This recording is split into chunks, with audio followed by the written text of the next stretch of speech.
Conexión vertical, una conexión directa con Dios. Soy uno de los siervos del ministerio virtual de esta iglesia virtual, de esta comunidad cristiana de conexión vertical, que les lleva la voz de nuestro Padre Celestial, la palabra de Dios, a los corazones. Esperamos que esta cápsula de fe, que esta nueva enseñanza, este Tanat que nuestro Padre tiene para hoy, sea de grandes frutos y sea de gran bendición, y que la puedan tener como enseñanza y crecimiento para su vida espiritual y su vida personal. Nuestro tema del día de hoy: violencia. Paz y bien de nuestro Señor Jesucristo, amados y queridos hermanos. Hoy vamos a seguir hablando acerca de lo que estábamos en la enseñanza pasada, y es acerca de Elías. Para hacer esta base bíblica de este gran profeta en la escritura, en el Tanat, que lo encontramos en el libro de Malejin Aleph o Primera de Reyes, capítulo 18 y capítulo 19, donde allí es nuestra base, nuestro soporte bíblico. Haciendo un poquito de hermenéutica, nos damos cuenta que los israelitas ya para ese entonces se estaban consolidando como amos o como dueños de la tierra de Israel, pero también afrontaron la tentación de seguir una divinidad diferente al Dios verdadero, al Dios que ellos conocían como Yahweh, a nuestro Dios. Olvidaron a ese Dios que los ayudó y los sacó de la esclavitud de Egipto. Olvidaron que fue ese mismo Dios el que les entregó la tierra prometida. Los israelitas estaban olvidando que era el Dios de la Biblia, que era ese Dios que no se debe confundir, que no se puede representar ni tratar de hacer una imagen semejante de cosa creada o de cosa existente o hecha, que esté tanto arriba en los cielos o aquí abajo en la tierra, creada o hecha por el Altísimo. Ellos empezaron, los israelitas, a tener la tentación de representar esta divinidad de Dios, de convertirla en un objeto para poder adorar, para poderle frecuentar. Y allí es donde los profetas en toda la historia bíblica juegan un papel muy importante, porque ellos fueron los que mantendrían como tal en el curso de la historia al pueblo de Dios totalmente alerta contra la tentación de seguir a otros dioses y del cumplimiento del misbah o el cumplimiento de la ley. Pero miramos en la historia de Elías que para aquel momento el reino del norte, el reino de Israel, pasaba por un momento de euforia, de sus victorias militares sobre los sirios. Y también el rey Acab de ese momento toma a una princesa de una tierra extraña, de una tierra fenicia, llamada también esta mujer Jezabel. Induce esta mujer a los israelitas a un culto pagano a este dios llamado Baal, induciéndolos a una infidelidad en contra de todo lo que le habían predicado los profetas, y también Elías. Y en ese momento Elías se gana la enemistad de aquella mujer soberana. Esta enemistad es ganada porque Eliahud Hanabit, Elías, venía a dar palabra del cielo. Habla con el rey Acab, el cual le pide que se devuelva el pueblo nuevamente sus pasos a Yahweh, al Dios real, al Dios verdadero, al Dios que ellos conocían, al Dios del pueblo. Y llegaron a un acuerdo con este rey. Llegaron al acuerdo que se iban a reunir en el monte Carmelo, que ellos llevaran sus profetas. Eran 450 profetas que adoraban a este dios pagano, a este dios llamado Baal. Esto nos estamos basando, capítulo 18 del libro de Primera de Reyes, versículo 22, donde nos dice la cantidad de profetas que estaban adorando a Baal.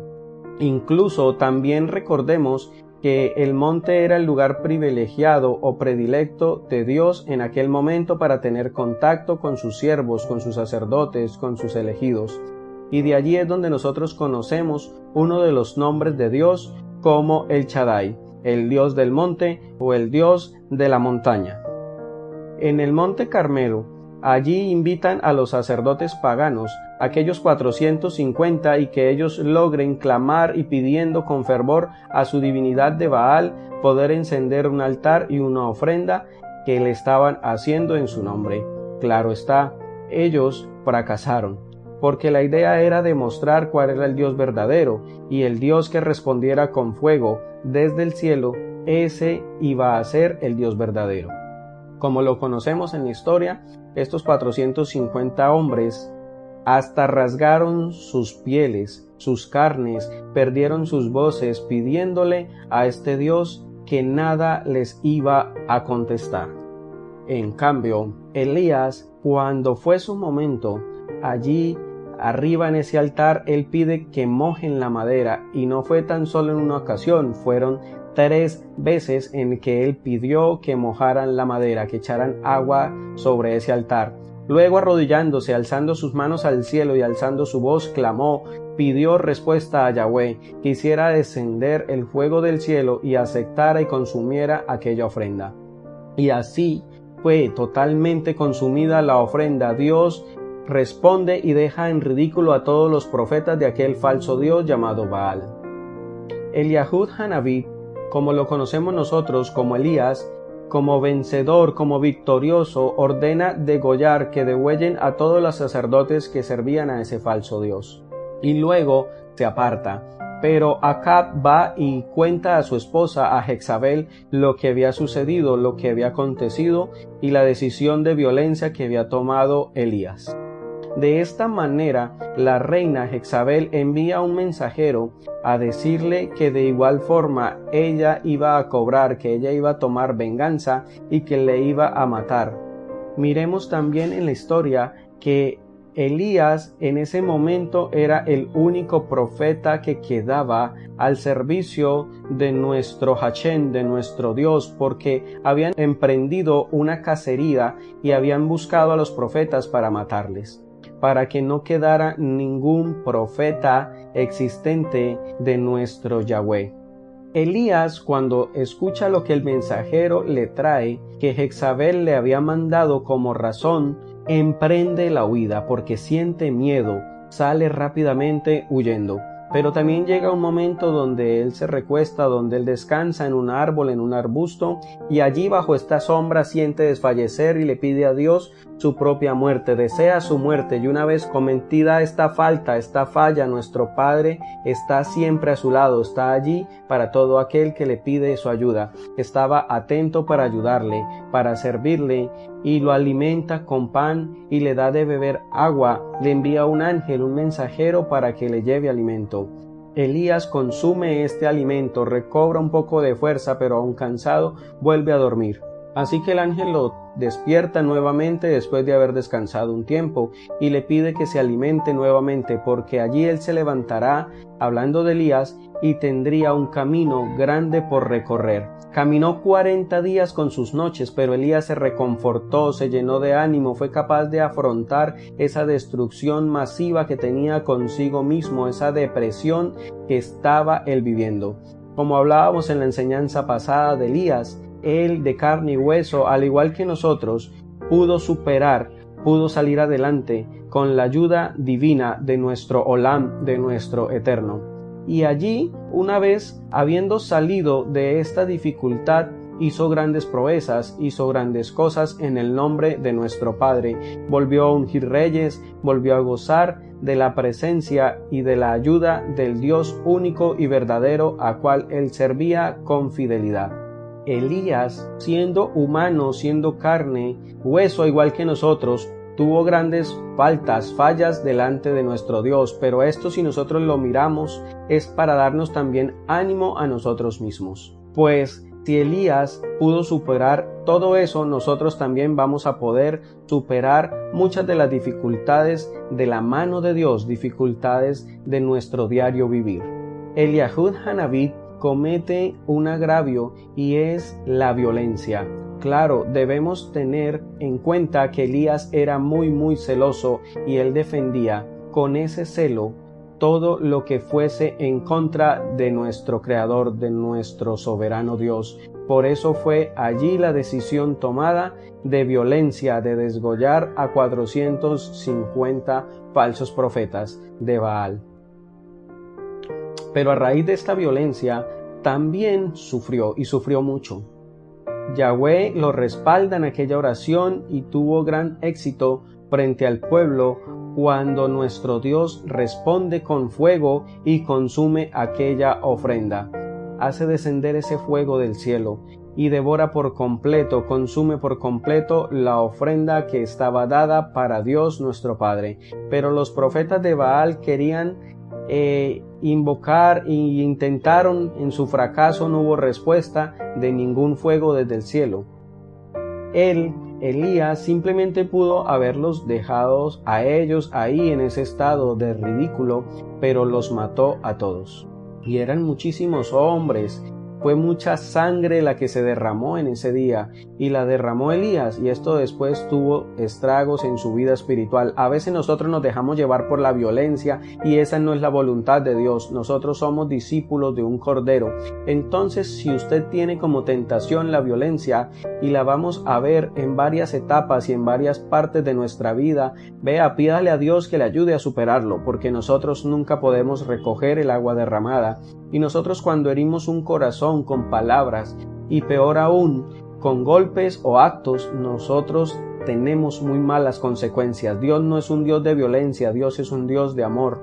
Elías no movió ni un dedo, ni siquiera para convertir a esa gente, sino que terminó con la vida de ellos, como se ha hecho en muchas ocasiones en la misma historia, en la Inquisición o en las Cruzadas. Y en tantas otras ocasiones, y también en nuestra vida, somos violentos para dominar las situaciones y para llevarlas a bien según nosotros. Elías tuvo que convertirse totalmente de aquella actitud que le trajo mucho sufrimiento a su vida en el momento de la depresión. Así que nosotros debemos pedirle a nuestro Padre que nos ayude y que nos quite esa parte de nosotros, ese ser violento. Los bendigo a cada uno de ustedes, mis hermanos. Oremos. Gracias, Padre, por el día de hoy. Gracias por esta nueva enseñanza. Gracias porque sabemos que tú has hablado en este momento y tú inclinas tu oído arriba desde tu trono y estás atento a cada uno de tus hijos que te claman y te piden. Gracias porque tú eres bueno. Gracias por los alimentos. Gracias por nuestras familias que están a nuestro alrededor, a nuestros seres amados que los podemos ver y abrazar. Le podemos demostrar cuánto los amamos y cuánto los queremos. A ti damos gracias porque tú eres un Dios verdadero, eres un Dios vivo, porque tú has muerto en la cruz del Calvario y nos diste el perdón de nuestro pecado. Llevaste todas nuestras faltas, nuestras fallas, nuestros pecados en aquel momento. Venimos a ti una vez más a pedirte ayuda porque sabemos que hemos fallado. En ocasiones hemos hecho agravios delante de ti, hemos hecho faltas delante de lo que tú nos dejas como ordenanzas, de lo que tú nos dejas como los mandamientos. En ocasiones no cumplimos tu ley, no vivimos el verdadero evangelio y no practicamos ese gran mandamiento que tú nos dejas y nos ordenas, de amar a nuestro prójimo y en primer lugar amarte a ti sobre todas las cosas.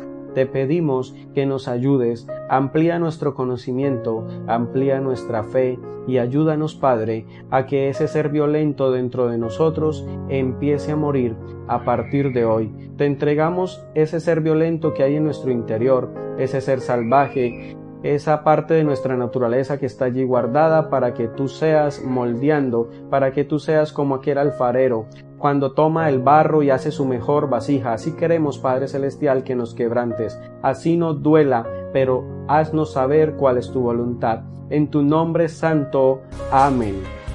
Conexión vertical, una conexión directa con Dios. Shalom Hazonai. Conectado con Dios, se fue el dolor, se fue la angustia, la opresión. Dios poderoso.